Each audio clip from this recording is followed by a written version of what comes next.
Hello, everybody. I'm Daisuke, and my iPhone is open, but this is TalkSheet, so I'm not checking emails. Thank you very much for, first of all, inviting me to such an exciting event in such a beautiful place. It is so privileged to stand here and talk about brand, which is my favorite topic, and how can brand move the emotions. Since nobody basically knows me, let me introduce who I am first. I started my career back in 1992 at P&G, and I worked on Ariel, Lenor, Fabrice, or maybe Pampers. Then I moved to headquarters, Cincinnati in the States, to take care of and to take a lead of some innovation projects, like disruptive innovations. You might have heard of that word, disruptive innovation. P&G wanted to come up with the capability to do disruptive innovation from within. Then as mission completed, I moved back to Japan and worked for Danone, for yogurt business, followed by Unilever, as they wanted to turn around their marketing organization in Japan region. I also worked with Nissan Motor Company a bit. There I had a chance to interact with another French folks. And in the last 3 years, or recent 3 years, I was with Shiseido in Japan. And I took a role of CMO there. And I had two missions. The first one was to install brand management structure and a system into the company with 150 years of heritage. And the second one is associated with that, to turn around the declining brands, the dozens of brands, to turn around. If you have a chance to work for that kind of situation, maybe in Japanese company, but may not be in Japanese company, what I usually could do is to set the vision of the marketing organization or marketing department. For sure, your company may have a purpose or vision of your company, but it may not be necessarily for marketing department. Set the role of the marketing as a function and as a department. That will be the first thing. Then it really depends on the company. It is not necessarily for Shiseido, but there are many companies who do not really have common language. Of course, if that is a Japanese company, they do use Japanese. But say, for example, the word strategy or the word marketing, brand, these words could be interpreted many ways. And that is not very good to have efficient and effective operation. So set the common language. And on top of that, the specific definition of the respective words,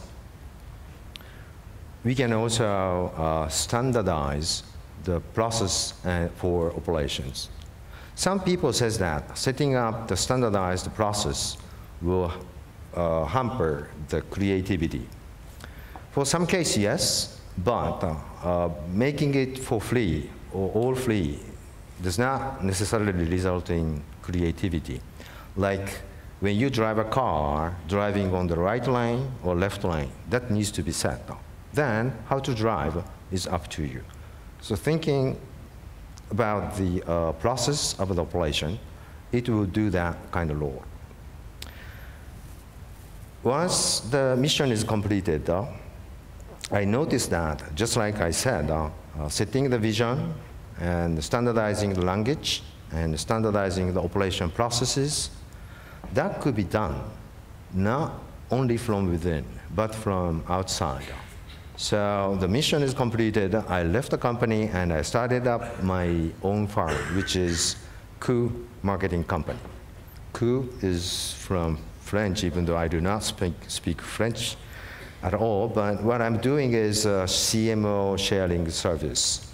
And specifically, I'm helping my clients to develop a sound brand strategy or marketing strategy, or to guide innovation projects to build a market together, or enable marketing orchestration. Just like you've gone through with workshops or exhibitions, there are many new players, new technologies coming up.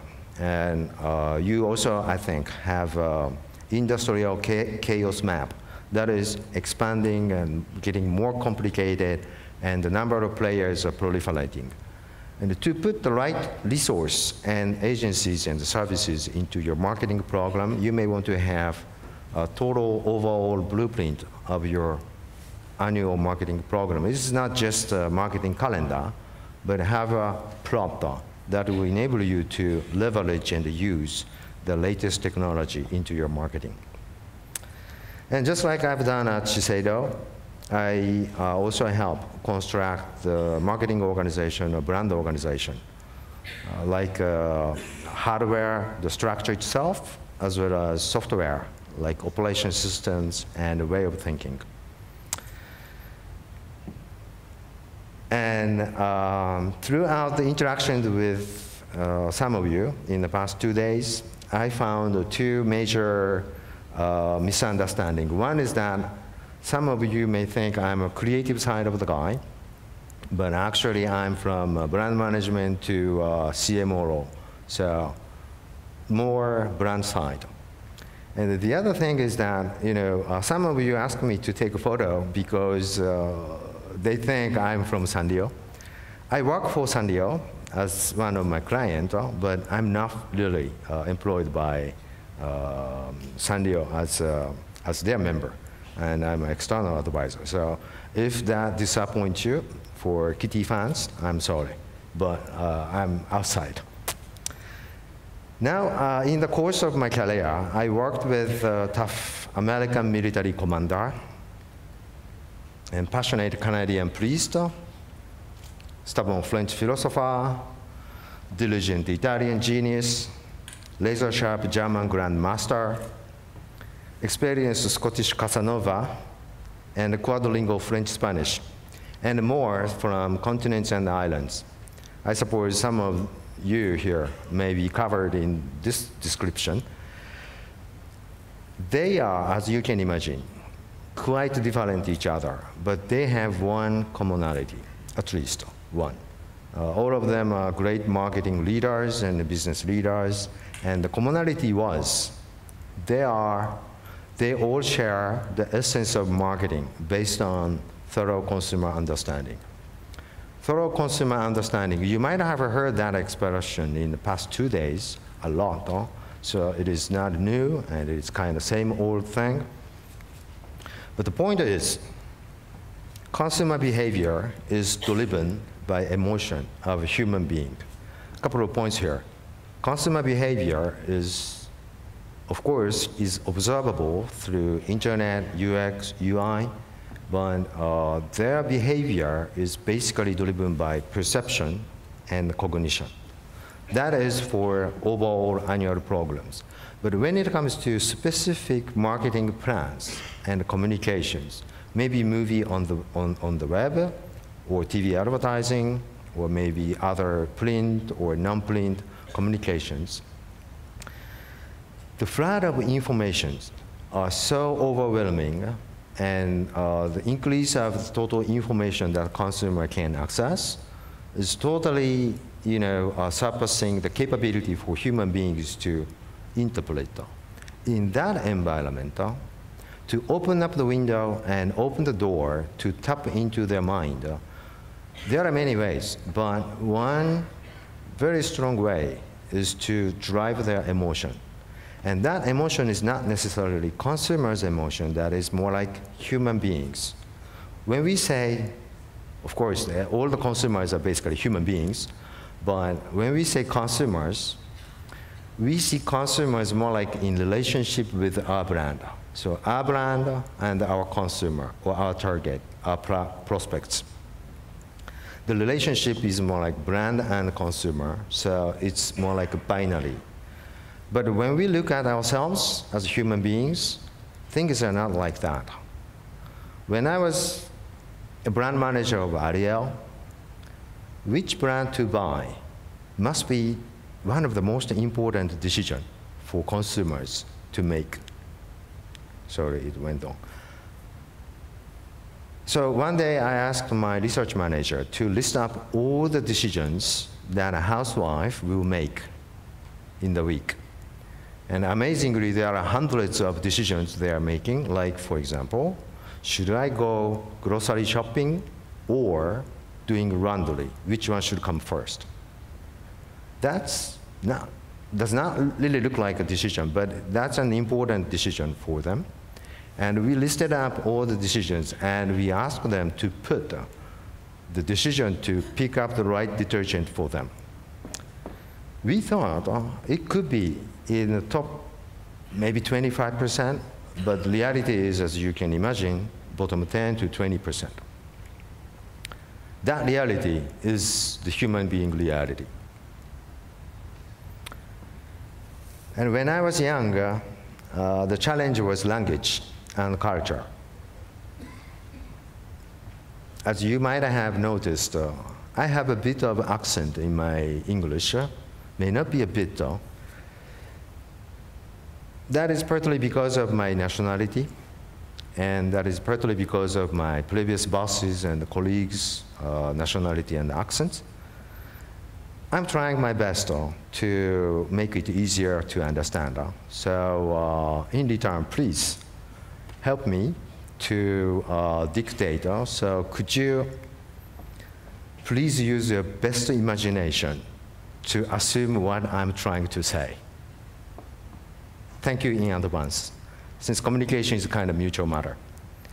And I'm not sure with whom you guys are working for, but of course in Japan there are many great English speakers, but you may not expect better English speakers from Japan, vast majority, born and educated in that island. So it could be a good benchmark for you if you have a chance to work with Japanese or in Japan or for Japanese companies. Anyway, let's make the rest of the 40 minutes-ish a productive time together. So finally, now this is Kitty, and I suppose you all know her. Is there anybody who does not know Kitty here? Good, thank you. She's Hello Kitty, and she was born in 1976, and she's been loved by many Japanese, of course, but at the same time, globally. And actually, since it's a business, there are ups and downs, but she would earn like good several hundred millions a year. So she is not just loved, but she's contributing to the company quite significantly. And when it comes to Kitty, you may come up with this kind of visual. Lady Gaga surrounded by kitties. And it may be more like a kitty as a fashion icon. But when in Japan, she may be more like this, Kitty for baby girl. This was my understanding and brand team's understanding in Tokyo. But as I interact with some of you, seems like even in France, the kitty may be capturing the visuals on the right. So just like I hear from Bruce that he was enjoying a kitty game on Nintendo, I also hear from Anne that she watched the 7-minute animation of Kitty. It seems like the situation would be the same, but the kitty is a representative gift for baby girls, maybe from grandma or grandmas, or maybe from friends of their parents. But anyway, those who love and care that baby girl will give kitty associated items. So in a sense, Kitty is a pretty much iconic character brand for that community. Since she is iconic character brand, let me calibrate the understanding of the brand in this room, how we want to interpret the idea of brand. Brand is a noun, apparently. And the noun could be using existing word, or maybe you come up with a new word. But since that is a noun, it does require a meaning. And we want to give an exclusive meaning to our brand names. So in a sense, brand can be interpreted as meaning. And this worked from detergent to diaper, premium sports car to prestigious cosmetics, and a cup of yogurt to a cup of tea. But that meaning, including its package, its all kinds of signs, should include purpose, or raison d'être, or and the benefit. And when brands establish a good meaning, what's good though? And I suppose many of you already know what's good though. But if we have a good brand, we may be able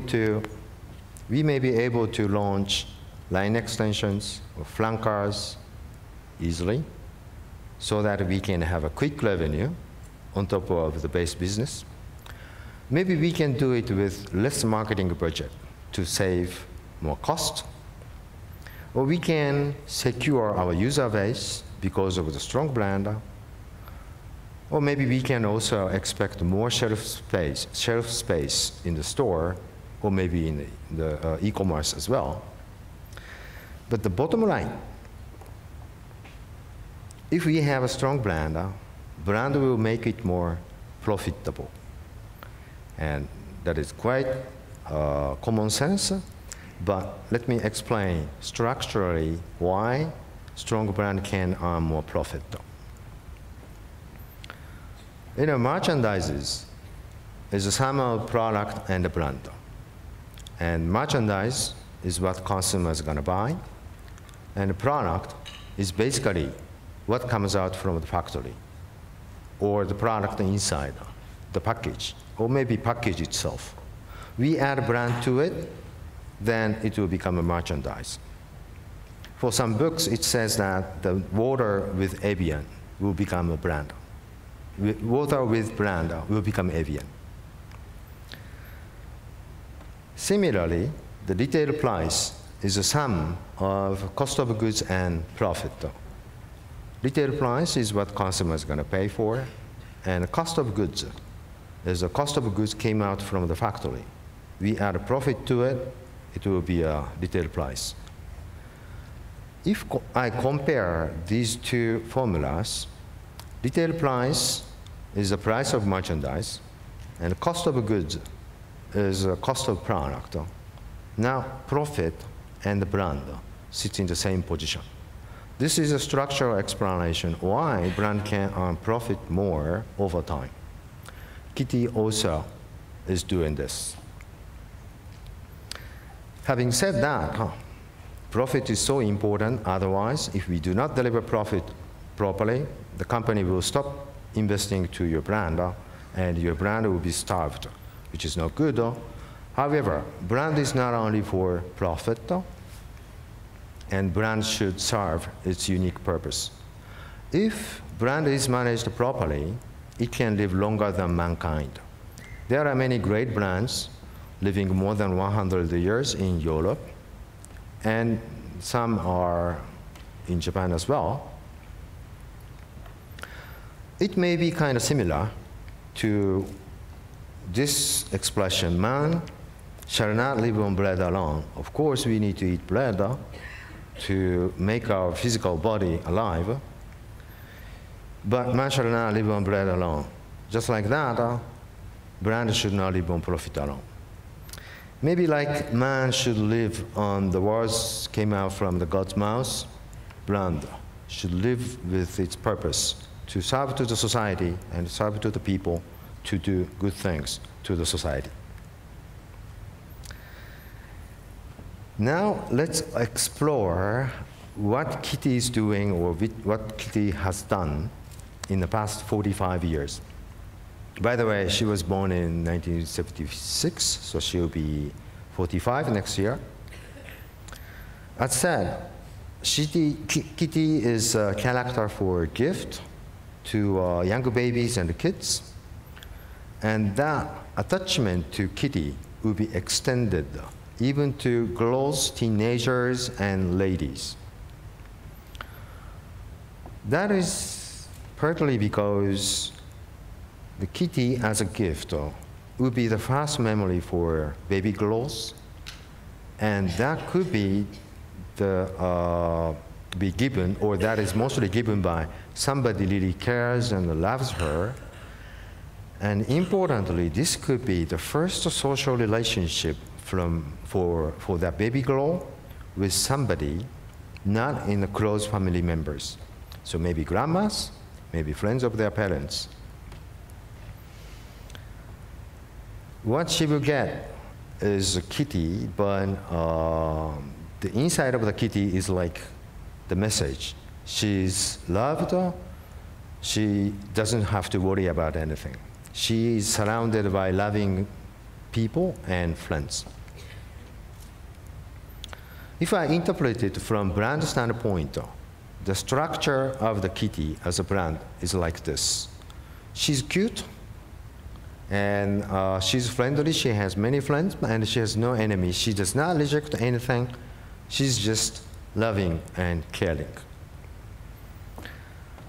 You may find it a little weird to put these words as a function of a kitty, but I think this could be a good function.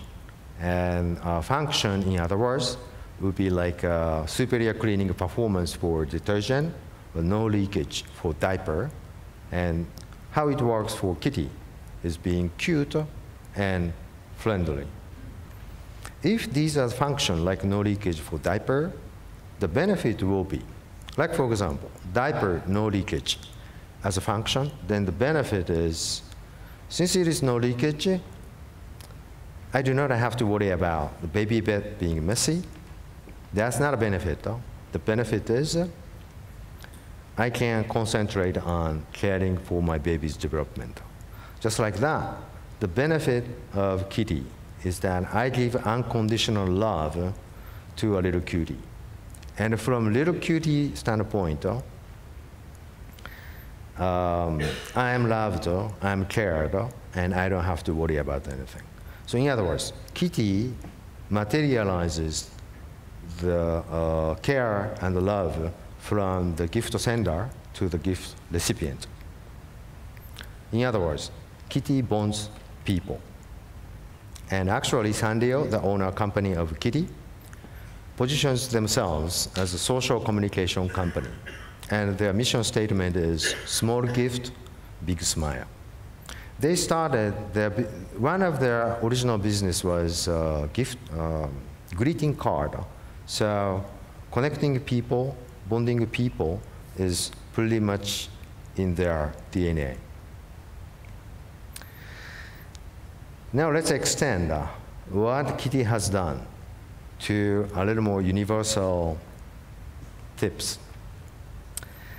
I actually wanted to bring some good video and advertising, but I was not very much sure the regulations in Europe and the license kind of thing. So I need to have your help again. Could you recall the video or advertising or maybe novel, comic, whatever, that moved you most these days? Maybe advertising could be easier. Do you have one in your mind? Good, huh? Please replay it. Then I think, isn't the story about the relationship between people? And that story could be, depict the relationship go wrong, and something event happens, and the relationship gets better. The event could be a romantic event. The event could be an adventurous event. Or maybe it just dramatizes the relationships of the group of people, going up, going down, but you see how the relationships of the group will change.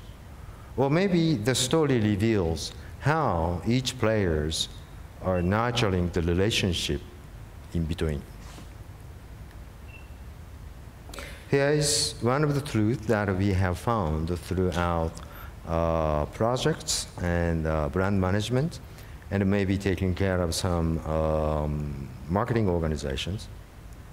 We as human beings are moved when exposed to the changing relationship or change of the relationship, especially improvement. Of course, the deteriorating relationship also moves people, but that is mostly in the territory of literature.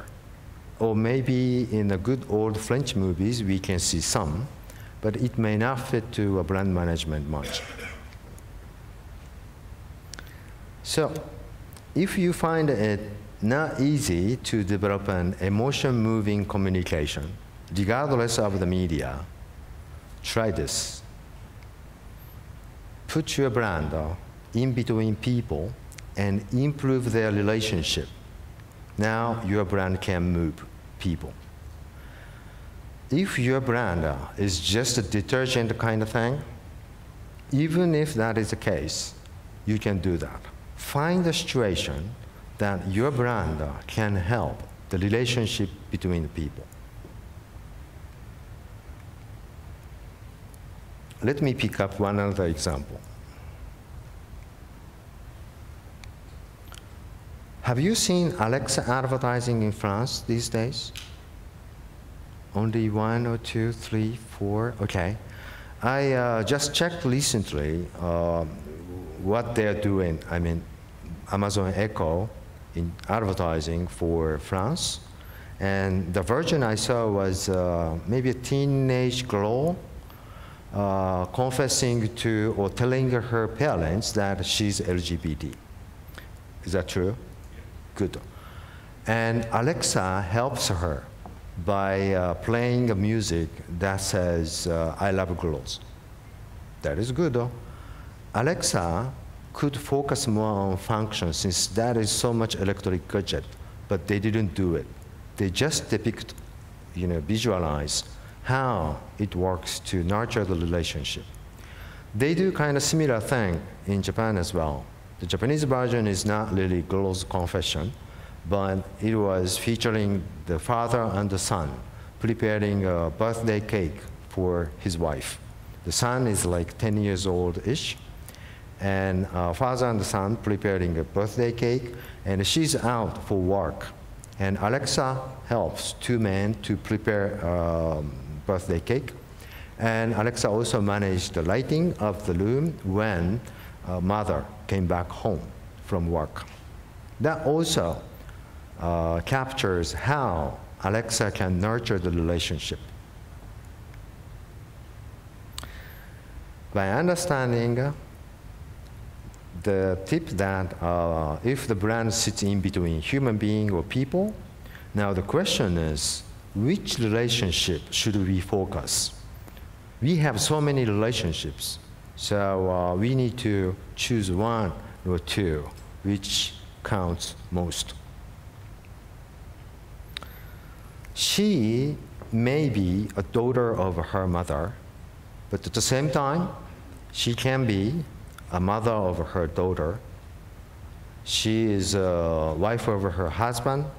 She's a sister of her sibling. She's a housewife of her family. And she's a friend of her friends. And she also is a woman. And she can be a person regardless of the gender. She may be a person based on the past. Like she was a passionate athlete before. Maybe she was a leader of the classroom. She may position herself as a preliminary state to her future.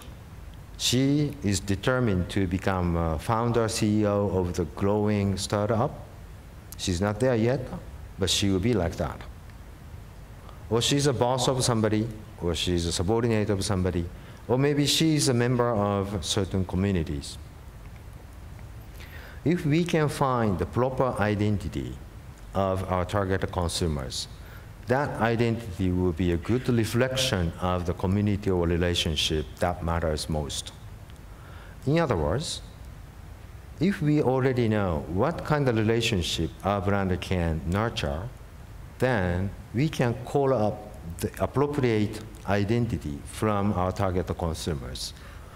Call them as a mom or sister, then we can give more efficient communication to move their emotions by picking up the right relationship and the community she's in.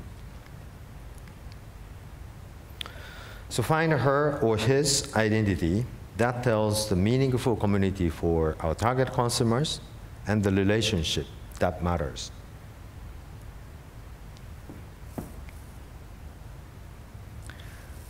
In the end, most of us do not really deal with something you need on an uninhabited island.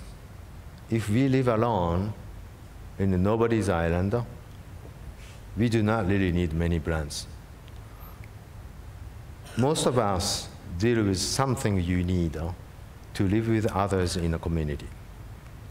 Of course, even in uninhabited island, you need water, but that water does not have to be Bolvik.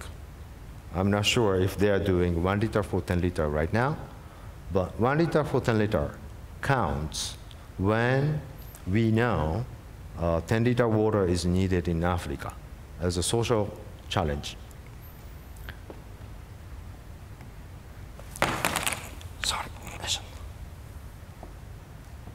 Indeed, even Robinson Crusoe was not alone in an uninhabited island. He had a company, and he lived in his own community. By the way, we write human being like this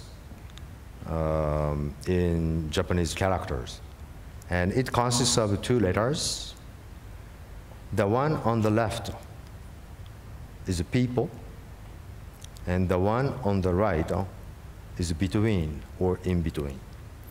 This articulates human being is in between people, and it also is a good illustration that human beings like to see the relationship of the people.